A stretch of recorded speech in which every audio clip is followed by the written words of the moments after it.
So what tips would I have for somebody that's not getting along with their boss?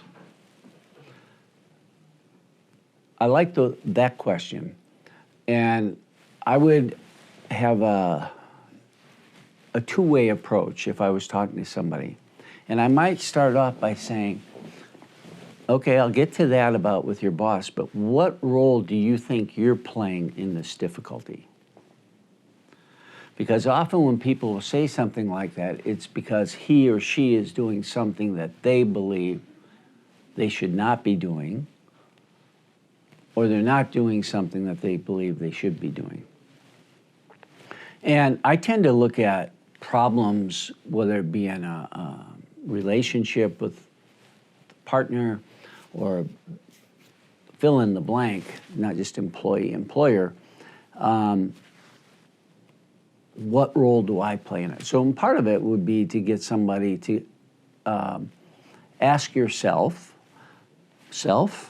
what might I be doing to contribute to this problem? Are my expectations realistic? Am I conveying the issue, whatever the issue might be, articulately, clearly to them? And then moving into what is it that your boss is doing that you think is causing their part of the problem? And then eventually of it leading to trying some things, which might be what I was talking about, managing up. A program could be start recognizing when your boss does things that you do like and that you compliment them on those things. Might change the dynamic between the two of you. Another would be to, sit down with your boss and say, not like you're hurting my feelings and it's likely to lead to a power struggle, but saying, I'm concerned about my relationship with you and I would like to get along better. Am I doing something that is creating an issue for you? Maybe, and they might say, well, it's your tone of voice. It might be that you don't follow, whatever it might be. And conveying a message, I really want it to work between the two of us. What can I do? What can we do? But that's very scary for a lot of people. And most people do not have those conversations. But once they do have them, they tend to feel better. But they often are predicting something bad is going to happen by having an eyebrow-to-eyebrow conversation with their boss. Another tip along this line is timing.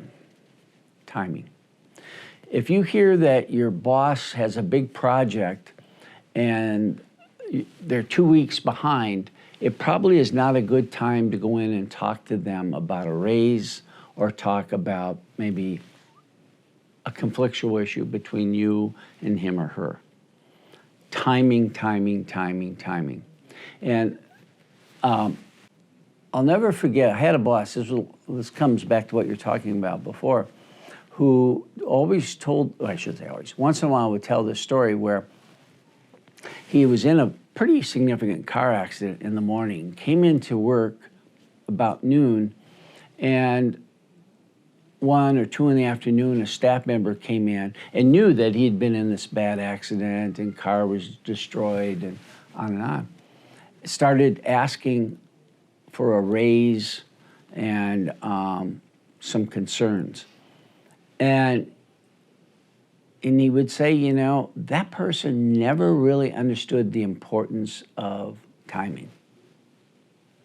That would have been, even though he or she maybe was thinking about talking about it for 3 weeks, honing their skills, coming to someone like me for coaching, how to do it, whatever, you would want to abort the mission. And so sometimes timing. I think many people wait for a performance review. This is another example of this. I don't know who ever came up with this nutty notion that performance reviews should be annually.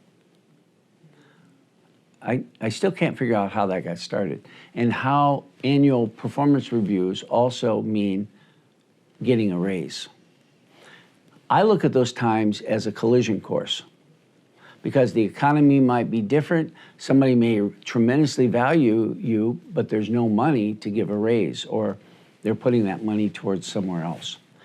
But people often personalize it. But it's like, okay, it's coming up to a year.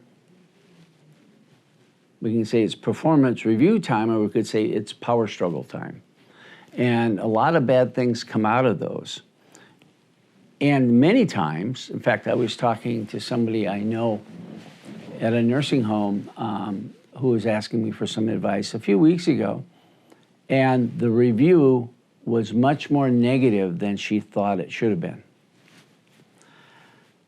And it said, they had a system, does not meet expectations, meets expectations, exceeds. And she was furious with the ones meets expectations and thought it was very demeaning and on and on. I said, I hear you. Now, what are you going to do so that doesn't happen next year? She goes, what do you mean? I said, well, if you don't do anything different, it's probably going to come back the same if you have the same boss. But you have an opportunity to shape his thinking. What do you mean? I said, why wait annually? Why don't you go in and, I don't know why I said 2 months, I did.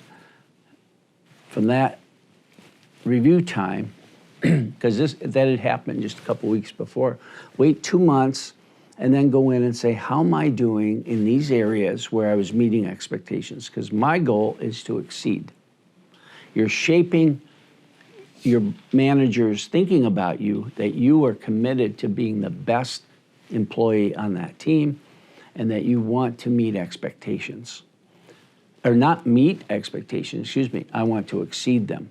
And you do it not just waiting for 12 months to go by. You create your own plan. Your company has that plan. Now you're living by their rules and you don't like their rules. But you can still live by their rules, but impose your rules also by going in 2 months. How am I doing? Well, about the same. Okay, what more could I do? Okay, and then go back in another couple months. That way, you're working collaboratively. You aren't in a power struggle with your boss, and you're shaping their thinking. This person's taking this exceeding expectations pretty darn serious.